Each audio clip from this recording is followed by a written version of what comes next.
शिक्षा मंत्री का नाम अगर पूछो तो लोग कहते हैं मौलाना अबुल कलाम आजाद।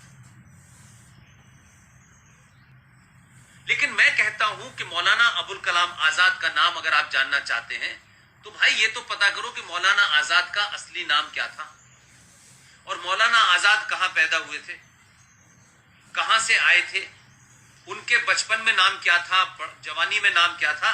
ये मौलाना अबुल कलाम आजाद की लिखी हुई किताब है। ये किताब कब मिलेगी? क्योंकि ये बड़ी मुश्किल से छपी थी और ये भारत के पहले शिक्षा मंत्री थे 1947 से लेकर के 1958 तक। हम आज कोई शिक्षा मंत्री बन जाए तो हम बड़ी खामियां निकालते हैं कि पता नहीं कहां से पढ़ के आई हैं, इन्हें कुछ पता भी नहीं है, ये नहीं है, कोई डिग्री मांगता है, कुछ मांगता है। लेकिन देश के पहले शिक्षा मंत्री जिनका पूरा नाम था सैयद गुलाम मुइनुद्दीन अहमद बिन खैरुद्दीन अल हुसैनी, ये भारत में पैदा नहीं हुए थे, ना भारत में इनका कोई रिश्तेदार था, ना इनके माता पिता भारत के थे। इनके पिता मक्का के में रहने वाले थे, इनकी मां मदीने की रहने वाली थी और इन साहब का जन्म मक्का में हुआ था 1888 में। ये भारत आ गए 1902 में। दुनिया की सारी किताबें खंगाल दी। मुझे ये पता नहीं चला आज तक कि ये भारत के पहले शिक्षा मंत्री ऐसा होना चाहिए, कम से कम पढ़ा लिखा हो, कुछ ज्ञान हो। आज तो हम छोटी छोटी बातों पे लोगों से पूछते हैं, लेकिन उस वक्त तो बड़े बड़े ज्ञानी मौजूद थे। लेकिन ये शिक्षा मंत्री न कभी स्कूल गया, न कॉलेज गया, न विश्वविद्यालय गया।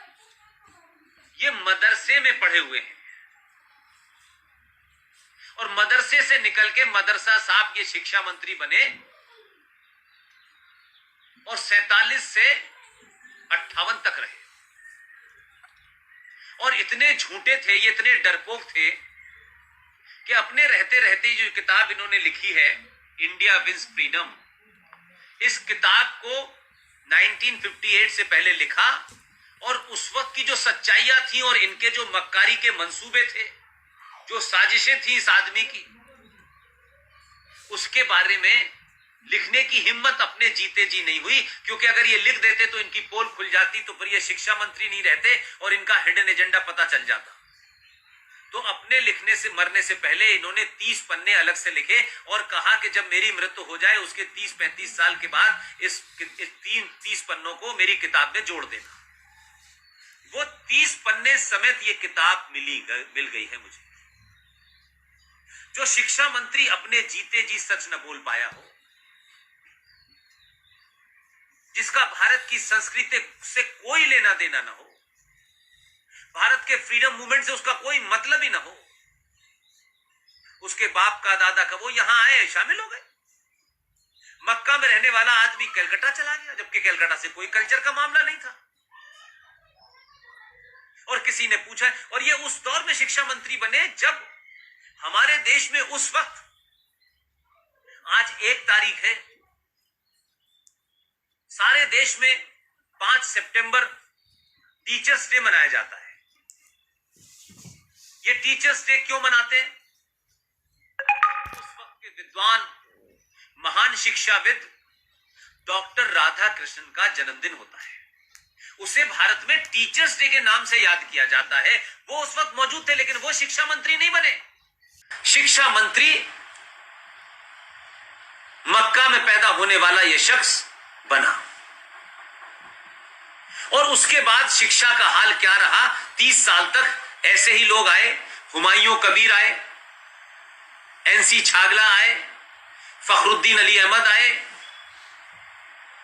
प्रोफेसर नूरुल हसन आए और आखिर में 2004 से लेके 2009 तक मोहम्मद अली अशरफ फातिमी, वो 5 साल तक रहे।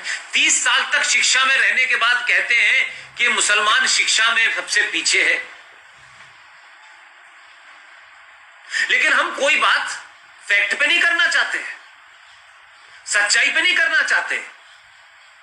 इसलिए आपने इतिहास में जो झूठ बोले जा रहे हैं, जो बताए जा रहे हैं, चाहे वो इरफान हबीब हो या चाहे उनकी एक बड़ी घनिष्ठ मित्र हैं जो हिस्ट्री डिपार्टमेंट में कभी क्लर्क हुआ करती थी, फिर उनकी नजदीकियों के कारण वो बहुत बड़ी प्रोफेसर हो गई और बंगाल में 6ठी क्लास की एक किताब उन्होंने लिखी है।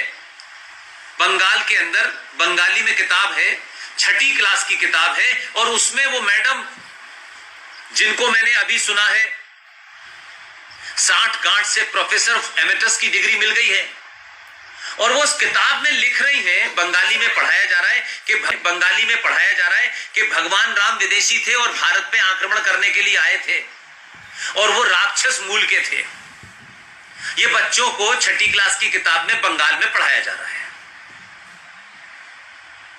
तो हमने आजाद होने के बाद भी इस देश में सत्ताधारियों ने अपने लालच में अपनी सत्ताओं को बनाए रखने के लिए भारत की सनातन संस्कृति को, भारत के मूल्यों को, यहाँ की संस्कृति को, आस्थाओं को, सरोकारों को धीरे धीरे करके समाप्त कर दिया और एक ऐसी संस्कृति यहां डाली कि यहां बच्चे क्लर्क बने, यहां सिर्फ मालिक की जू हजूरी करें, उनमें ज्ञान नाम की कोई चीज ना हो, वो सिर्फ मार्कशीट के मोहताज बन के रह जाएं। अपने देश के बारे में, अपनी संस्कृति के बारे में, अपनी मिट्टी के बारे में, अपने इतिहास के बारे में, जो गौरवशाली इतिहास है उसको वो जान न पाए। इसलिए अकबर में ग्रेट को पढ़ते रहें, इसलिए औरंगजेब का रोड का नाम रख दिया जाए, इसलिए भारत के अंदर किंग एम्परर जॉर्ज 5 जो 5वां राजा था, इंग्लैंड से आया था, आज भी दिल्ली के अंदर कोरोनेशन पार्क है, सबसे बड़ा है और सबसे बड़ी उसकी जॉर्ज पंजम की मूर्ति लगी हुई है, आज भी लगी हुई है। आज भी अंग्रेजों के नाम से बहुत सड़कें हैं। आज